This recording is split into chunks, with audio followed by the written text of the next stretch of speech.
The kind of weather that we expect in summer here in the Northwest. I know we can be a little bit picky, but why not? It's often awesome, and this week it certainly is, at least now after we got over those hot days. Here's our view from Timberline Lodge looking south from the Mount Hood National Forest at Mount Jefferson and the Three Sisters. Just some scattered high clouds up there so far, about 70 degrees at 6,000 feet up at Timberline, so beautiful. Now our temperatures here in the valley, 10, 11, 12 degrees cooler than this time yesterday because we were right around 90 at 5 o'clock yesterday afternoon. Even eastern Oregon has cooled off a bit too. Looking at satellite imagery, some scattered clouds moving across north central and eastern Oregon here in central Oregon. They haven't developed into much yet. We've had some thunderstorms down around Baker City and Burns, but they've been really scattered. Not a big outbreak of storms yet, and I don't expect it's going to fire up too much, but there is this one cell near Burns. There was one cell near south of Baker City that produced some lightning, and then we're seeing some scattering on radar here that clouds are trying to get going, but so far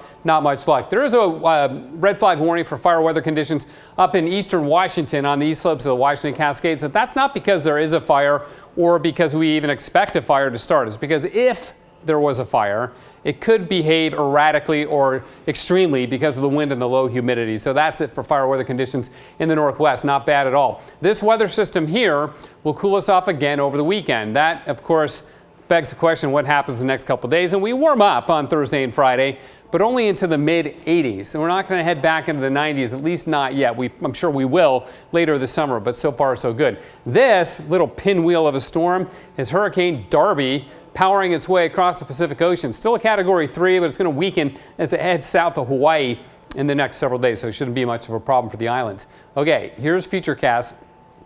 And you can see we get some low clouds as we go into Friday morning, maybe a little bit Saturday morning, maybe even some drizzle at the coast on Saturday morning.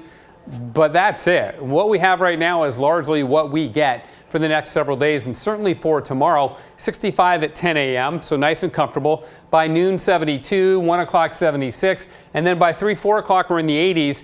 But at that point, only in the low 80s. We'll end up at around 85 tomorrow, so warmer than today, but still very, very pleasant, not nearly as hot as it was. We hit 80 today, right on the nose, and that's actually below average by 2 degrees. This is our time of the year where we have our highest average high temperatures. From now through the first 8, 9, 10 days of August, the average high in Portland is 82, and that's our highest average high of the entire year. So this is the hot spot. 93 in Medford. The hot spot in Oregon today was that 101 over in Ontario, so that's where it warmed up the most. In Portland right now, 79, and the freezing level right around the top of Mount Rainier, 14,400 feet. Okay, on the coast, morning clouds and then mainly sunny tomorrow. Another beautiful day on the way for the valley. It's going to be clear from sunrise to sunset. Highs in the mid-80s and even an 87 in Salem, so heating up a bit. Up in the Cascades, no thunderstorms, freezing level 15,000 feet and getting up to 70 at Timberline again and 77 at Govey. So nice and warm even up in the mountains there. Central and eastern Oregon should be sunny and thunderstorm free, but in the 90s you'll be warmer, but not too bad.